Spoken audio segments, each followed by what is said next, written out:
Hello everyone, welcome back to your own channel. आज हम करने जा रहे हैं आपकी वर्कशीट नंबर 21 विषय विज्ञान कक्षा 9, हमारी डेट 25 अगस्त के लिए।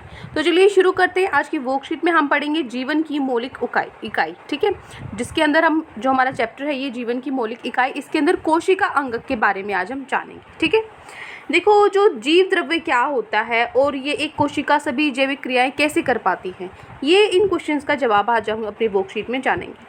हम जानते हैं कि हर कोशिका के कम से कम 3 गुना या फिर 3 भाग अवश्य होते हैं। कौन से? प्लाज्मा झिल्ली, केंद्रक और कोशिका द्रव्य। तो कोशिका में जो प्लाज्मा झिल्ली से घिरा हुआ एक तरल पदार्थ होता है उसे कोशिका द्रव्य कहते हैं। ठीक है, तो कोशिका द्रव्य में केंद्रक के अलावा कई सूक्ष्म और भी छोटे छोटे संरचनाएं होती हैं जिनको हम कोशिकाएं अंग कहते हैं। जो कौन सी होती है, जैसे यूकेरियोटिक कोशिका हो गई। ठीक है, इसमें अंतर्द्रव्य झल्लिका, गाल्जी अपकरण होता है, लाइसोसोम्स, प्लास्टेड, रसधानी और माइटोकॉन्ड्रिया, ये मुख्य कोशिका अंगक है। तो प्रत्येक कोशिका अंग कोशिका में एक विशिष्ट जैविक क्रिया करता है, जैसे ऊर्जा, प्रोटीन और लिपिड का निर्माण, भंडारण, अपशिष्ट निपटान आदि।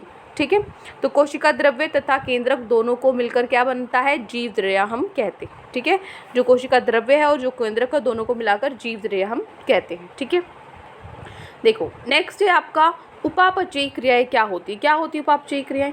देखो जीवों में जो हमारे दैनिक जीवन हम जी रहे होते हैं तो बहुत सारी हमारे शरीर के अंदर रासायनिक अभिक्रियाएं चलती रहती हैं। ठीक है, तो जीवन को जीने के लिए जीवों में जो जैविक क्रियाओं को करने के लिए कोशिका में विभिन्न प्रकार की रासायनिक क्रियाएं होती हैं, जिनमें या तो कोई पदार्थ बनता है, जैसे प्रोटीन बन गया। ठीक है, प्रोटीन का निर्माण, या विघटित होता है कोई पदार्थ, जैसे ग्लूकोज किस में बन गया, किस में बदल गया, ऊर्जा में बदल गया। ठीक है, तो कोशिका में होने वाली सभी रासायनिक क्रियाएं उपापचयी क्रियाएं कहलाती हैं।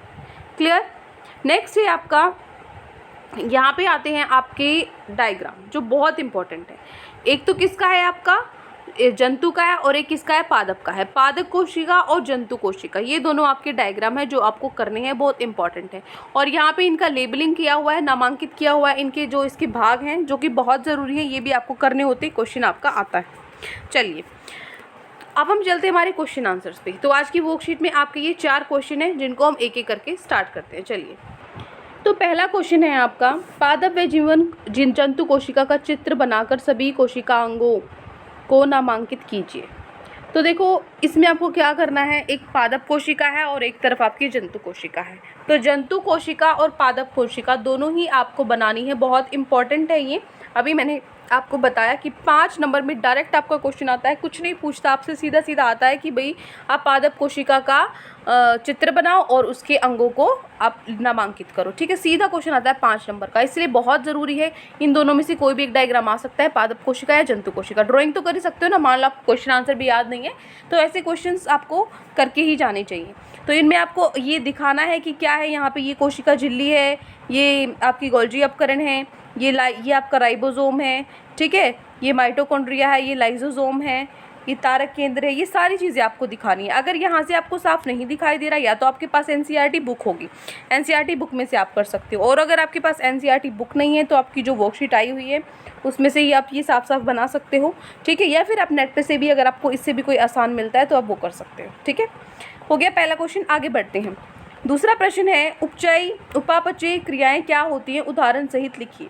तो देखो क्या होती हैं, जीवों में जैविक क्रियाओं को करने के लिए कोशिका में विभिन्न प्रकार की रासायनिक क्रियाएं होती हैं। अभी मैंने आपको बताया था हमारे अंदर क्या क्या होता रहता है, हम खाना खा रहे हैं, कैसे वो पच रहा है, क्या हो रहा है, तो हमें दिखता नहीं है, वो विक्रियाएं अंदर अंदर होती रहती हैं। ठीक है, हम सो भी रहे हैं तो भी होती ही रहती हैं। तो हमारे जीवन को जीने के लिए कुछ अभिक्रियाएं हमारे कोशिका के अंदर चलती ही रहती हैं, जिनमें या तो कोई पदार्थ बनता है, ठीक है, या फिर विघटित होता है, कोई पदार्थ नया बना है, या फिर जो पहले था वो किसी और में परिवर्तित हो जाता है, बदल जाता है। ठीक है, तो कोशिका में होने वाली ये सभी क्रियाएं हैं, ये किसके अंदर आती हैं, उपापचयी क्रियाएं कहलाती हैं। ठीक है, जैसे इसने बोला उदाहरण सहित लिखिए, तो उदाहरण क्या है, जैसे प्रोटीन का निर्माण, अभी मैंने बताया ना, जिसमें कोई नया पदार्थ बनता हो, तो इसका उदाहरण है ये।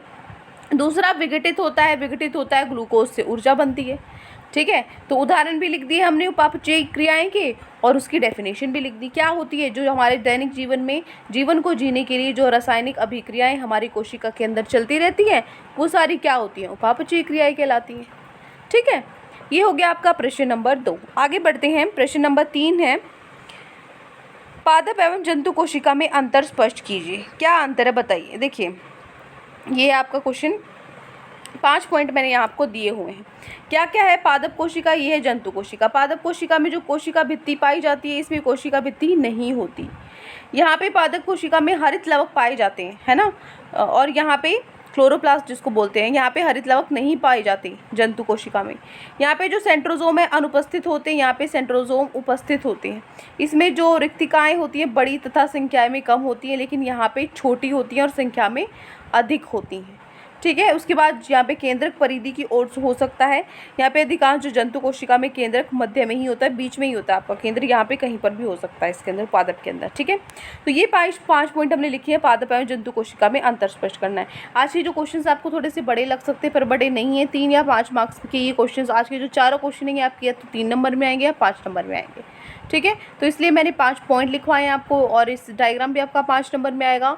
3 नंबर में आपकी जो उपापचयी वाली क्रिया ये होती है अभिक्रिया, जो ये पूछ रहा था क्रिया, वो है। ठीक है, वो आ सकती है। तो इन बड़े क्वेश्चंस नहीं है, ये मत बोला करो मैम बड़ा आंसर है। अब आप 9th 10th में हो तो आपको इतने तो कम से कम आंसर्स लिखने ही पड़ेंगे। ठीक है, एक एक 2 लाइन से आपको मार्क्स नहीं मिलेंगे।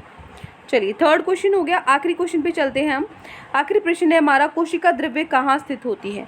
अभी मैंने आपको बताया था ऊपर की जो न्यूक्लियस होता है, केंद्रक होता है, उसके अंदर जो तरल पदार्थ होता है उसके साइड में।